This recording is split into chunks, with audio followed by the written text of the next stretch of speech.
अस्सलाम वालेकुम dear students. तो आज हम स्टेट्स ऑफ मैटर में से लॉ ऑफ गैसेस को डिफाइन करेंगे। तो देखें, लॉ ऑफ गैसेस जिसमें हमने स्टार्ट किया था स्टेट्स ऑफ मैटर में से गैसेस स्टेट को। गैसेस स्टेट में हमारे पास दो पर्सन्स आते हैं। एक हमारे पास गैसेस की थ्योरीज आती हैं, गैसेस की प्रॉपर्टीज आती हैं, और दूसरी हमारे पास पर्सन आता है गैसेस के न्यूमेरिकल्स, जिसमें हम क्या पढ़ते हैं कि लॉज पढ़ते हैं और उसी लॉज पे हम क्या करते हैं कि इसके न्यूमेरिकल्स को सॉल्व करते हैं। अब देखें, गैसेस की थ्योरी में हमारे पास काइनेटिक मॉलिक्यूलर थ्योरी आ गई। काइनेटिक मॉलिक्यूलर थ्योरी का कॉन्सेप्ट क्या होता है कि ये काइनेटिक मॉलिक्यूलर थ्योरी मतलब कि गैसेस के बिहेवियर के बारे में बताती है कि गैसेस का बिहेवियर कैसा है, गैसेस की जो मूवमेंट्स होती है वो किस तरीके से होती है, उनमें कोलिजन किस तरीके से होती है। उसके बाद हमने पढ़ी कि properties of gases. Properties of gases में प्रेशर हो गया, डेंसिटी हो गई, मोबिलिटी हो गई। ये हमारे पास कॉन्सेप्ट था कि प्रॉपर्टीज ऑफ गैसेस में। और आज हम पढ़ेंगे कि लॉ ऑफ गैसेस। अब जो हमारे पास लॉज ऑफ गैसेस होते हैं वो हमारे पास 3 टाइप्स के लॉज होते हैं। एक हमारे पास बॉयल्स लॉ, चार्ल्स लॉ, और दूसरा हमारे पास होता है एवोगाड्रोस लॉ। आज हम डिस्कस करें बॉयल्स लॉ को कि बॉयल्स लॉ की कौन सी प्रॉपर्टीज हैं, बॉयल्स लॉ की कौन सी पॉइंट्स हैं यहाँ पे। तो देखेंगे हमारे पास बॉयल्स लॉ, इसमें हमने इसको क्या किया है कि 3 पार्ट्स में इसको हमने डिवाइड किया है। एक तो हमारे पास इंट्रोडक्शन बॉयल्स लॉ का हो गया, सेकंड हमारे पास एक स्टेटमेंट बॉयल्स लॉ की होगी, थर्ड हमारे पास है कि मैथमेटिकली मतलब कि जो हमने बॉयल्स लॉ की इक्वेशन ले रहे हैं वो किस तरीके से हम यहाँ से ड्राई करेंगे। तो यहाँ पे देखेंगे जो हमारे पास बॉयल्स लॉ है कि this law was proposed by Robert Boyle in 1662। जो हमारे पास बॉयल्स लॉ है वो हमारे पास साइंटिस्ट का नेम है रॉबर्ट बॉयल, जिसने ये लॉ दिया था 1662 में। इसने लॉ मतलब कि इसका लॉ देने का पर्पस क्या था, इस लॉ में कौन सी बताई थी कि this law shows relationship between the pressure and volume of gas. कि ये लॉ जो हमें बताता है वो रिलेशनशिप बताता है, किसके बीच में रिलेशनशिप बताता है, एक तो प्रेशर और दूसरे वॉल्यूम। मतलब कि वॉल्यूम और गैसेस जो हमारे पास हैं, गैसेस में प्रेशर और वॉल्यूम के बीच में कौन सा रिलेशनशिप है, उसी को हम क्या कहते हैं कि बॉयल्स लॉ कहते हैं। वॉल्यूम तो हमें पता है कि वॉल्यूम क्या होता है कि हमारे पास गैसेस का, लेकिन हमारे पास प्रेशर क्या होता है कि प्रेशर हमने पढ़ा था कि force per unit area is called pressure. कि किसी भी गैस के मॉलिक्यूल्स पे आप फोर्स लगा रहे हैं उसमें कितना प्रेशर प्रोड्यूस हो रहा है वो हमारे पास क्या कहलाएगा कि प्रेशर कहलाएगा। उसके बाद हमारे पास आती है कि इसकी स्टेटमेंट मतलब कि जो इसने लॉ दिया था उस लॉ में इसने क्या बताया था कि यहाँ पे लॉ देखिए, according to this law the volume of a gas is inversely proportional to the pressure. कि जो हमारे पास वॉल्यूम होगा गैस के मॉलिक्यूल्स का कि वो इनवर्सली प्रोपोर्शनल होगा किसके, प्रेशर के, और टेम्परेचर इस पे कौन सा होगा कि कांस्टेंट होगा। कि यहाँ पे देखें प्रेशर की ये इनवर्सली प्रोपोर्शनल किस तरीके से होगा, एक हमारे पास होता है डायरेक्शनली और दूसरा हमारे पास होता है इनवर्सली। जो हमारे पास डायरेक्शनली होता है वो हमारे उसका मतलब होता है कि अगर हमारे पास वॉल्यूम इंक्रीज हो रहा है तो प्रेशर भी क्या हो जाएगा कि डायरेक्टली वो हमारे पास क्या होगा कि इंक्रीज हो जाएगा। दूसरा वर्ड हमारे पास आता है इनवर्सली। इनवर्सली का क्या मतलब होता है कि अगर हमारे पास एक चीज़ इंक्रीज हो रही है तो दूसरी चीज़ क्या होगी कि डिक्रीज होगी। ये दोनों एक दूसरे के क्या होंगे कि इनवर्सली प्रोपोर्शनल होंगे। तो यहाँ पे देखें कि मैथमेटिकली में हम यहाँ पे देखें कि volume is inversely proportional to the pressure. इसका क्या मतलब हुआ कि अगर हमारे पास यहाँ पे वॉल्यूम किसी भी चीज़ का इंक्रीज हो रहा है तो प्रेशर क्या होगा कि डिक्रीज हो जाएगा। आप एग्जांपल ले सकते हैं कि हम बैलून में क्या करते हैं कि एयर फिल करते हैं। आपने बैलून में एयर तो फिल कर दी, उसके बाद आप क्या करें कि उस बैलून को प्रेशर दें। मतलब कि उसको जैसे जैसे आप प्रेशर इंक्रीज करेंगे उस पर फोर्स लगाएंगे, फोर्स लगाने के बाद उस बैलून की जो वॉल्यूम होगा उसकी जो साइज होगी वो क्या होगी कि डिक्रीज हो जाएगी। जितना ज़्यादा आप प्रेशर लगाएंगे उतनी ज़्यादा क्या होगी कि उस बैलून का जो प्रेशर मतलब कि जो उसका वॉल्यूम होगा वो क्या होगा कि डिक्रीज हो जाएगा। लेकिन हमारे पास केस कौन सा है कि आप टेम्परेचर को कांस्टेंट रखेंगे, टेम्परेचर को इंक्रीज या डिक्रीज नहीं करेंगे। टेम्परेचर हमारे पास एक ही होगा। अगर हम टेम्परेचर को इंक्रीज कर रहे हैं तो ये हमारे पास जो इसका रिलेशनशिप है वो क्या होगा कि फेल हो जाएगा। मतलब टेम्परेचर इंक्रीज करेंगे तो गैस के मॉलिक्यूल्स की भी क्या होगी कि प्रेशर इंक्रीज हो जाएगा। प्रेशर इंक्रीज होगा तो वॉल्यूम क्या होगा कि इंक्रीज हो जाएगा।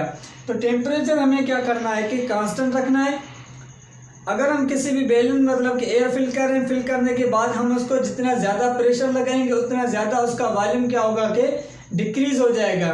दूसरा यहाँ पर एग्जांपल ले सकते हैं कि किसी भी आप सिलेंडर में गैसेस को फिल कर दें। गैस फिल करने के बाद आप उसमें पिस्टन लगा लें। पिस्टन वो हमारे पास फ्री स्टेट वाला होना चाहिए। उसके बाद जैसे ही आप पिस्टन से उसमें प्रेशर लगाएंगे तो वॉल्यूम क्या होगा कि डिक्रीज हो जाएगा। और जैसे ही आप क्या करेंगे कि वॉल्यूम इंक्रीज करेंगे गैसेस के मॉलिक्यूल्स का, वो पिस्टन ऊपर हो जाएगा, मतलब कि वो प्रेशर भी क्या होगा कि यहाँ पे हमारे पास इन्वर्सली प्रोपोर्शनल हो जाएगा। तो ये हमारे पास क्या है कि मैथमेटिकली के मतलब कि volume is inversely proportional to the 1/p। यहाँ आप इस तरीके से कह सकते हैं कि volume is directly proportional to the 1/p। उसके बाद हमने जो ये हमारे पास 1 है उसको हमने k कांस्टेंट ले लिया, v = k/p, मतलब कि k हमारे पास क्या है कि कांस्टेंटली प्रोपोर्शनल है हमारे पास k यहाँ पे। अगर ये p यहाँ पे डिवाइड हो रहा है, अगर इस साइड में आ जाएगा तो ये हमारे पास p v मतलब कि इस साइड में डिवाइड हो रहा है, अगर यहाँ पे आएगा तो ये हमारे पास क्या हो जाएगा कि मल्टीप्लिकेशन हो जाएगा, मतलब कि यहाँ हमारे पास वॉल्यूम जो है क्या होगा कि मल्टीप्लाई हो गया। उसके बाद जो हमारे पास इस इक्वेशन में जो हमारे पास कुछ इसमें पॉइंट्स बन रही है कि the above equation PV = K, मतलब जो हमने इक्वेशन बनाई shows that the product of pressure and volume of gas is always remain constant। ठीक है, वो हमारे पास always remain क्या होगा कि constant होगा। उसके बाद हमारे पास आती है डेरिवेशन, मतलब कि जो बॉयल्स लॉ की हम डेरिवेशन बनाते हैं किस तरीके से बनाते हैं कि एक हमारे पास होती है फाइनल, जो हमारे पास इनिशियल स्टेट होती है, और दूसरी हमारे पास कौन सी होती है कि हमारे पास फाइनल स्टेट होती है। मतलब कि रिजल्ट जो आपने प्रेशर लगाया उस प्रेशर के बाद जो हमें रिजल्ट मिल रहा है वो हमारे पास क्या कहलाएगी, फाइनल स्टेट कहलाएगी। अब जो हमारे पास इनिशियल स्टेट होती है वो हमारे पास P1 V1 मतलब कि प्रेशर 1 और वॉल्यूम 1, वो हमारे पास क्या है कि इक्वेशन नंबर 1 हो गई। उसके बाद आपने जितना उस पर फोर्स लगाया, फोर्स लगाने के बाद हमें जो रिजल्ट मिला वो हमारे पास क्या कहलाएगी कि फाइनल स्टेट कहलाएगी, मतलब P2 और V2। P2 मतलब कि प्रेशर सेकंड और वॉल्यूम सेकंड, ये हमारे पास क्या हो गई कि 2 इक्वेशन हो गई।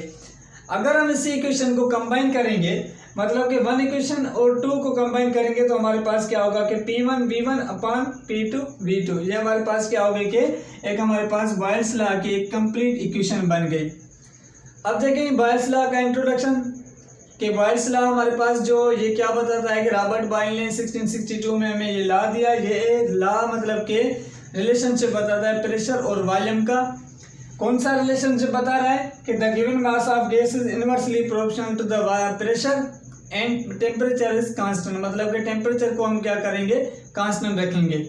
उसके बाद हमने ये इक्वेशन निकाली, मतलब कि जो हमारे पास ये बता रहा है कि volume is inversely proportional to the pressure. उसके बाद V = K/P, हमने K को हमने क्या लिया कि यहाँ पे कांस्टेंट लिया।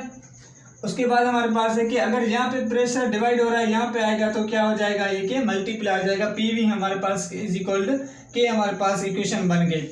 जो हमारे पास PV = K इक्वेशन बन गई वो हमारे पास क्या बता रहे हैं कि product of pressure and volume of gas is always remain constant होगा। उसके बाद हमारे पास डेरिवेशन है कि फाइनल स्टेट की हमारे पास जो है वो हमारे पास इनिशियल स्टेट, दूसरी हमारे पास फाइनल स्टेट। इनिशियल स्टेट में हमारे पास P1 V1, फाइनल स्टेट में हमारे पास P2 V2। इन दोनों को हम कंबाइन करेंगे तो P1 V1/P2 and V2 हमारे पास इक्वेशन बन जाएगी। अब आते हैं कि इस पे प्रॉब्लम्स किस तरीके से आते हैं, ये आप यहाँ पे लिख लें। इस पे हम एक प्रॉब्लम करते हैं, उसके बाद हम इस लेक्चर को इन करते हैं। अब हमारे पास क्या है कि ये प्रॉब्लम है, इस प्रॉब्लम को हम किस तरीके से बॉयल्स लॉ की इक्वेशन में से किस तरीके से सॉल्व करेंगे इसको हम देखते हैं। अब यहाँ पे स्टेटमेंट में देखेंगे the pressure of simple gas is 3 atm। atm जो हमारे पास ये क्या कह रहा है कि एटमॉस्फेयर प्रेशर हमारे पास इसको डिफाइन कर रहा है कि एक हमारे पास प्रेशर ऑफ सिंपल गैस है 3 atm and the volume is 5 litres. ठीक है, if the pressure is reduce तो 2 atm what will be the new volume. सबसे पहले आप क्या करेंगे कि डेटा बनाएंगे। डेटा हम किस तरीके से बनाएंगे कि यहाँ पे डेटा में आप गौर करें कि एक हमारे पास इनिशियल स्टेट थी, दूसरी हमारे पास फाइनल स्टेट थी। इनिशियल स्टेट कौन सी हमारे पास है कि एक हमारे पास वॉल्यूम V1 दिया गया है। वॉल्यूम V1 हमारे पास जो है वो कितना है कि 5 लीटर्स है। ठीक है। उसके बाद हमारे the pressure of simple gas, मतलब कि फर्स्ट हमारे पास इनिशियल स्टेट है जिसमें हमारे पास जो P1 दिया गया है वो हमारे पास क्या है कि 3 atm है, ठीक है। उसके बाद हमारे पास है कि द प्रेशर इज रिड्यूस, मतलब कि अगर हम प्रेशर को रिड्यूस करें, रिड्यूस का मतलब होता है कि कम, अगर आप प्रेशर को डिक्रीज करें तो हम अगर यहाँ पे हमारे पास जो प्रेशर है वो हमारे पास P2 जो हमारे पास है वो हम रिड्यूस कर रहे हैं 2 atm में, ठीक है। और V2 हमें यहाँ से मालूम करनी है। ये हमारे पास क्या हो गया कि एक हमारे पास डेटा हो गया इस प्रॉब्लम्स की। उसके बाद हम क्या करेंगे कि सॉल्यूशन लिखेंगे, ठीक है। सॉल्यूशन के बाद हमारे पास का फार्मूला कौन सा था, फार्मूले को आप रिमेंबर करें कि हमारे पास P1 V1 is equal to P2 V2 थी, ठीक है। अब यहाँ पे देखेंगे हमें क्या पूछ रहा है, हमारे पास V2 पूछ रहा है, तो हम यहाँ पे क्या करेंगे कि P1 V1 अपॉन P2 और V2 हमें यहाँ पे डिफाइन मालूम पूछ कर रहे हैं, ठीक है। अब जो हमारे पास P1 है वो हमारे पास क्या है कि 3, उसके बाद हमारे पास V1 हमारे पास क्या है कि 5 और डिवाइडेड बाय हमारे पास P2 क्या है कि 2 है, ठीक है। अब यहाँ पे देखें 3 फाइजा कितने होते हैं 15, और उसके बाद हमारे पास क्या है कि 2, उसके बाद हमारे पास ये क्या है कि 2। अब जो हमारे पास V2 पूछ रहा है, अगर हम V2 देखें तो इज इक्वल 15 अपॉन 2। अब 2 को आप 2 से टेबल से कैंसिल कर दें, 1 2 2 हो जाएगा, 7 2 क्या होगा कि 14 हो जाएगा। उसके बाद आप 5 से इसको करेंगे तो हमारे पास क्या होगा कि 15 हो जाएगा, मतलब कि 7 पॉइंट, इसको आप कैंसिल करें 7 4 जो हमारे 7 2 क्या होगा कि 14 होगा, 7.5 हमारे पास क्या है कि ये हमारे पास V2 आंसर मिल गया। तो इस तरीके से आप इस बॉयल्स लॉ में जितने भी प्रॉब्लम्स आएंगे, जितने भी इसमें क्या होंगे न्यूमेरिकल्स आएंगे, आप आसानी से सॉल्व कर सकते हैं। इंशाल्लाह हम एक लेक्चर भी बनाएंगे जिसमें हम जस्ट न्यूमेरिकल्स करेंगे बॉयल्स लॉ और चार्ल्स लॉ के। यहाँ पे जस्ट मैंने इसके इक्वेशन, मतलब कि जो हमने लेक्चर रिकॉर्ड किया उसके साथ मैंने एक प्रॉब्लम दे दिया ताकि आप भी समझें। उसके बाद हम क्या करेंगे कि इसका एक वीडियो बनाएंगे जिसमें जस्ट हम न्यूमेरिकल्स को सॉल्व करेंगे, जिसमें हमारे पास 10 या 12 न्यूमेरिकल्स को सॉल्व करेंगे। अगर यहाँ पे कोई कन्फ्यूज़न या कोई क्वेश्चन है तो आप पूछ सकते हैं कमेंट में।